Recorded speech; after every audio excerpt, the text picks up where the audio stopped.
السلام علیکم دوستو، کیسے ہیں آپ سب؟ میں زبینہ فیاض ایک بار پھر آپ کے ساتھ میں شروع کر رہی ہوں Aatish Ishq an American monster by Saliha Iqbal episode 10۔ اور شروع کرنے سے پہلے ہمیشہ کی طرح کہوں گی کہ اگر آپ میرے چینل پر نئے ہیں یا اپنے چینل کو سبسکرائب نہیں کیا تو پلیز چینل کو سبسکرائب کر لیں، بیل آئیکن کو ضرور دبا دیں اور ساتھ ہی اپنے کمنٹ کر کے مجھے ضرور بتائیں کہ آپ کو یہ ناول کیسا لگ رہا ہے اور آپ کو اس ناول کا کون سا کیریکٹر پسند آ رہا ہے۔ ساتھ ہی اسے اپنے کانٹیکٹس میں شیئر ضرور کریں کیونکہ یہ رائٹر کا حق ہوتا ہے۔ اور آپ کس کنٹری سے میرے ویڈیوز کو واچ کرتے ہیں کمنٹ ضرور کیا کریں، لائک ضرور کیا کریں، انٹریکشن ضرور دیا کریں۔ تو چلیں ہم اس ناول کو باقی شروع کرتے ہیں۔ تم کیا کر رہی ہو؟ تم یہاں کیا کر رہی ہو؟ سکندر امیمہ کی طرف رخ کیے لیٹر جیب میں ڈالتے ہوئے دو ٹوک لہجے میں پوچھتا ہے۔ میں ایک انٹرن ہوں، اس ہاسپٹل کی ایک پیشنٹ کے روم میں کیا کروں گی؟ امیمہ بڑھتی ہوئی دھڑکنوں سے سکندر کو پلٹ کر دیکھتے ہوئے کہتی ہے۔ زبان کافی اچھی چلا لیتی ہو تم۔ سکندر امیمہ کی طرف قدم بڑھاتے ہوئے کہتا ہے اور اس کے پیچھے دیوار بنے کھڑے ہوئے البرٹ کو اشارہ کر کے لیوس کو اٹھانے کا کہتا ہے۔ سکندر کے اشارہ کرنے پر البرٹ دوڑتے ہوئے جاتا ہے اور لیوس کو اٹھا کر اپنے ساتھ کمرے سے باہر کی طرف بڑھنے لگتا ہے۔ امیمہ حیرانگی سے سکندر سے نظریں ہٹا کر البرٹ کو دیکھنے لگ جاتی ہے، جبکہ اس کے پیچھے کھڑے ہوئے سکندر کی نظریں امیمہ کو اس کے ڈرتے ہوئے وجود پر ہی ٹکی ہوئی تھی۔ وہ کہاں لے کر جا رہا ہے انہیں؟ امیمہ البرٹ کی طرف اشارہ کرتے ہوئے سکندر سے پوچھتی ہے۔ امیمہ سکندر کے چہرے کو دیکھتے ہوئے خود ایک بار پھر سے خاموش ہو جاتی ہے، ایک دم ساکت سی ہوئی۔ وہ دو پل کے لیے سکندر کی آنکھوں میں آنکھیں ڈال کر دیکھتی ہے، لیکن پھر ایک گہری سانس لیتے ہوئے دوڑتے ہوئے کمرے سے باہر جانے کی کوشش کرتی ہے۔ امیمہ کمرے سے باہر قدم رکھ پاتی اس سے پہلے ہی سکندر لمبے لمبے ڈگ بھرتا ہوا سکندر امیمہ کے پاس جاتا ہے، اس کی پیٹھ کے گرد اپنی بازو کا حصار باندھتے ہوئے۔ سکندر اسے ہوا میں گھماتے ہوئے امیمہ کا رخ دوسری طرف موڑ دیتا ہے اور دوسرے ہاتھ سے زور سے دروازے کو بند کر دیتا ہے۔ منہ بند کرو اپنا، سکندر امیمہ کو دروازے سے پن کرتے ہوئے کہتا ہے۔ سکندر چھوڑے مجھے، ہی سکندر کے سینے پر تھپڑ مارتے ہوئے اسے خود سے دور کرنے کی کوشش کرتے ہوئے کہتی ہے، پر سکندر ٹس سے مس نہیں ہوتا ہے۔ خاموش ہو جاؤ، اس وقت پہلے ہی میں بہت غصے میں ہوں، ایسا نہ ہو کہ میں تمہارے ساتھ کچھ کر دوں۔ سکندر دروازے پر زور سے ہاتھ مارتے ہوئے کہتا ہے، اور اتنی ہمت کہ تم میرا نام لے سکو؟ سکندر امیمہ کے ڈرتے ہوئے چہرے کی طرف دیکھتے ہوئے اس کے جبڑے کو پکڑتے ہوئے کہتا ہے۔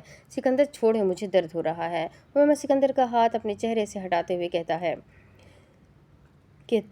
ہے، میں تمہیں اس سے زیادہ درد بھی دے سکتا ہوں، مجھے مجبور مت کرو وہ کرنے پر۔ تم سچ میں بہت گھٹیا انسان ہو۔ امیمہ سکندر کو سخت نظروں سے دیکھتے ہوئے غصے میں بولتی ہے، مجھے تمہارے لہجے سے پتہ چل رہا ہے کہ میں کتنا گھٹیا انسان ہوں، جتنی جلدی آپ سے تم پر آ گئی ہو، صاف پتہ چل رہا ہے کہ نفرت کی شروعات ہو چکی ہے۔ سکندر امیمہ سے دور ہوتے ہوئے کہتا ہے، تو میں تم جیسے مردوں کو عزت دوں، اس قابل نہیں ہو تم۔ امیمہ سکندر کی طرف اپنے قدم بڑھاتے ہوئے کہتی ہے، قابل تو میں ہوں میری جان، تم میری قابلیت کی حد دیکھنا چاہتی ہو؟ سکندر سر جھکا کر امیمہ کی آنکھوں میں دیکھتے ہوئے بولا، مجھے نہ ہی آپ کو دیکھنے کا شوق ہے نہ ہی آپ کی قابلیت دیکھنے کا، مجھے بس یہاں سے جانے دیں۔ امیمہ دروازے کی لاک کی چابی سکندر کے ہاتھ میں دیکھتے ہوئے اٹل لہجے میں کہتی ہے، سوری پرنسس، ہماری دنیا کا ایک اصول ہے، جب اس میں کوئی قدم رکھتا ہے تو اس کے لیے کوئی واپسی نہیں ہے، تمہاری بھی اب کوئی واپسی نہیں ہے۔ سکندر امیمہ کے مزید قریب آتے ہوئے کہتا ہے، دیکھ، welcome to the monster world princess. Sikandar Umaima کو دیکھتے ہی ٹیڑھی مسکراتے ہوئے کہتی ہے، بھاڑ میں گئے تم اور بھاڑ میں گئی تمہاری دنیا۔ سکندر دروازہ کھولو، مجھے ابھی اور اسی وقت باہر جانا ہے۔ امیمہ سکندر کے سینے پر دونوں ہاتھ رکھ کر اسے پیچھے کی طرف ڈھکیلتے ہوئے سخت لہجے میں کہتی ہے، باہر جانا ہے تم نے؟ ٹھیک ہے، چلتے ہیں باہر، لیکن ایک بات اپنے ذہن میں بٹھا لو امیمہ حیدر، اس کمرے سے باہر تمہارا ایک بھی قدم تمہیں مجھ سے دور نہیں کرے گا، تمہیں میری دنیا کے مزید قریب کرے گا۔ سکندر چابی ہوا میں بلند کیے امیمہ کی نظروں کے سامنے کرتے ہوئے بولا، جی نہیں مسٹر گھمنڈی، میرا اس کمرے سے باہر رکھا ہوا ہر ایک قدم مجھے آپ کے قریب نہیں کرے گا، سمجھ گئے آپ؟ امیمہ سکندر کے ہاتھ سے چابی چھینتے ہوئے کہتی ہے اور اپنے آخری الفاظوں پر زور دیتے ہوئے کہتی ہے، اور کہہ کر دروازے کی طرف بڑھ کر چابی لگانے لگتی ہے، سمجھ تو میں گیا ہوں مس انٹرن، اب تم بھی سمجھ جاؤ، میں اپنی بات اور حرکت دہرانے کا قائل نہیں ہوں، میں نے جو کہہ دیا سو کہہ دیا، اب تمہاری باری ہے اس پر عمل کرنے کی، ورنہ وہ کام بھی میں بہت اچھے سے کر سکتا ہوں۔ سکندر امیمہ کی پیٹھ کی طرف دیکھتے ہوئے اٹل لہجے میں کہتا ہے، میں عمل انہی باتوں پر کرتی ہوں جس پر میرا دل چاہتا ہے، رہی بات آپ کی بات پر عمل کرنے کی، تو غیر ضروری باتوں پر عمل کرنے کی مجھے کوئی خواہش نہیں ہے۔